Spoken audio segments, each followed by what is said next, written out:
Hello students, मैं निशांत गोयल आप सभी का स्वागत करता हूं हमारे यूट्यूब चैनल पर। तो इकोनॉमिक्स की उड़ान में आज हमारी क्वेश्चन सीरीज पार्ट 2 आया है। इससे पहले पार्ट फर्स्ट आया था जिसमें हम एग्ज़ाम के अंदर इकोनॉमिक्स से रिलेटेड जितने भी क्वेश्चंस प्रीवियस एग्जाम में पूछे गए हैं उन सभी क्वेश्चंस को विद डिटेल के साथ हम इसमें देखेंगे। तो चलिए साथियों, स्टार्ट करते हैं हमारी इकोनॉमिक्स की उड़ान। फर्स्ट क्वेश्चन आता है, प्रत्येक पूर्ति अपनी मांग स्वयं पैदा करती है, ये नियम किसने प्रतिपादित किया था? तो इस क्वेश्चन का राइट आंसर आता है JB से ने ये नियम दिया था कि every supply creates its own demand. तो ये नियम दिया था JB से ने दिया था। नेक्स्ट क्वेश्चन की बात करें, SDR का पूर्ण रूप क्या है? तो इस क्वेश्चन का राइट आंसर आता है special drawing rights. SDR special drawing rights एक इंटरनेशनल ऑर्गेनाइजेशन है, IMF international monetary fund. IMF की जो करेंसी है उस करेंसी का नाम क्या है? SDR है। तो याद रखना है IMF की करेंसी का नाम क्या है? इंटरनेशनल मॉनेटरी फंड की करेंसी का नाम है SDR और SDR की फुल फॉर्म होती है स्पेशल ड्राइंग राइट्स होती है। नेक्स्ट क्वेश्चन, विश्व व्यापार संगठन की स्थापना कब हुई थी? तो इसका राइट आंसर आता है 1995 में। WTO वर्ल्ड ट्रेड ऑर्गेनाइजेशन की स्टेब्लिशमेंट हुई थी 1 जनवरी 1995 को हुई थी और इसका हेड ऑफिस है वर्तमान में जिनेवा। जिनेवा मतलब स्विट्जरलैंड के अंदर इसका हेड ऑफिस है। और इसी के साथ आपको याद रखना है WTO का पुराना नाम क्या था? GATT, GATT, general agreement of tariff and trade. तो ध्यान रखना है GATT की फुल फॉर्म क्या थी? Journal agreement of tariff and trade.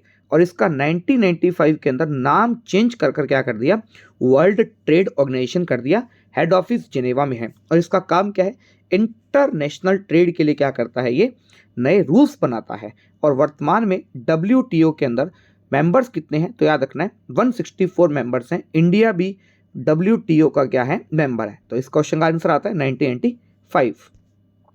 Next question, किसी केमिस्ट की शॉप में काम कर रहा रेफ्रिजरेटर किसका उदाहरण है? तो इसका आंसर आता है उपभोक्ता की वस्तु का, कंज्यूमर गुड्स का क्या है? वो एग्जाम्पल है। तो रेफ्रिजरेटर उसके गुड्स हैं, एसेट्स हैं, उसका संपत्ति है एक तरह की।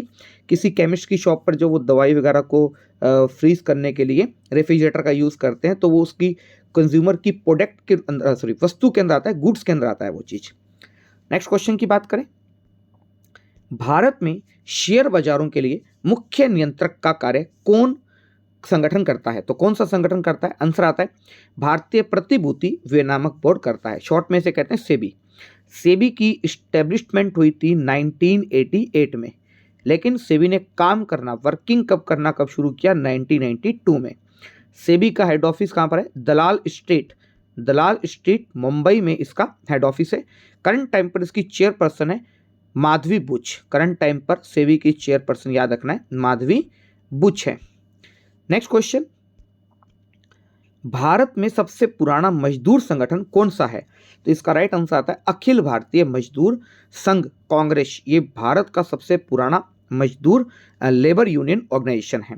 और इसी के साथ आपको याद रखना है वर्ल्ड लेबर डे कब बनाया जाता है? 1 मई को हर साल बनाया जाता है, विश्व मजदूर दिवस बनाया जाता है। नेक्स्ट क्वेश्चन, भारत की अर्थव्यवस्था कैसी है?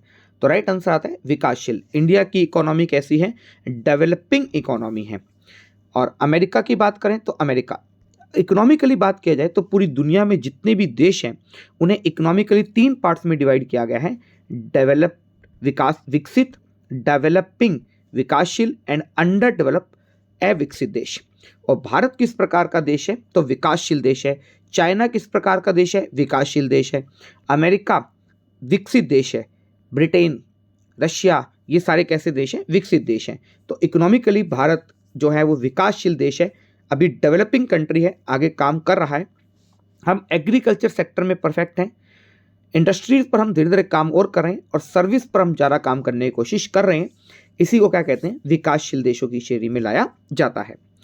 नेक्स्ट क्वेश्चन, किसी अर्थव्यवस्था का द्वितीय क्षेत्र हवाला देता है? तो इसका राइट आंसर आता है निर्माण क्षेत्र का, कंस्ट्रक्शन का क्या देता है?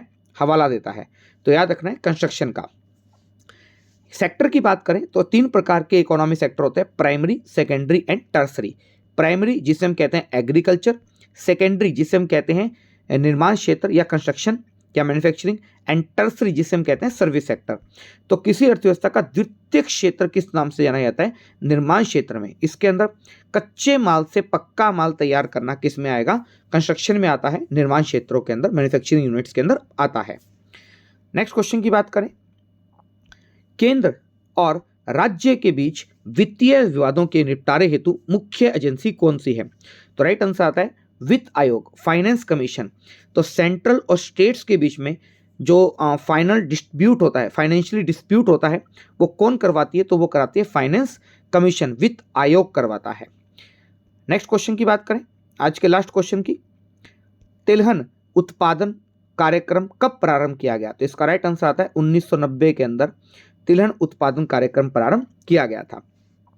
और इसी के साथ आपको ऑयल सीड्स की अगर बात करूं मैं, तिलहन, तो तिलहन जो थी वो पीली क्रांति से संबंधित थी, येलो रेवोल्यूशन। पीली क्रांति का संबंध किससे था? ऑयल सीड से था, तिलहन के उत्पादन से थी पीली क्रांति। तो प्यारे बच्चों, आज की क्लास में आप सबके लिए इतना ही। वीडियो कैसी लगी कमेंट बॉक्स में कमेंट करके जरूर बताइएगा। इसी तरह से हम इकोनॉमिक्स की पूरी सीरीज लाते रहेंगे जो आपके आने वाले हर एग्जाम के लिए काफ़ी यूजफुल रहने वाली है। तो इसको क्लास को बिल्कुल मिस ना करें, काफ़ी इंपॉर्टेंट रहेगी ये क्लास आपके लिए। थैंक यू स्टूडेंट्स, खुश रहें, स्वस्थ रहें,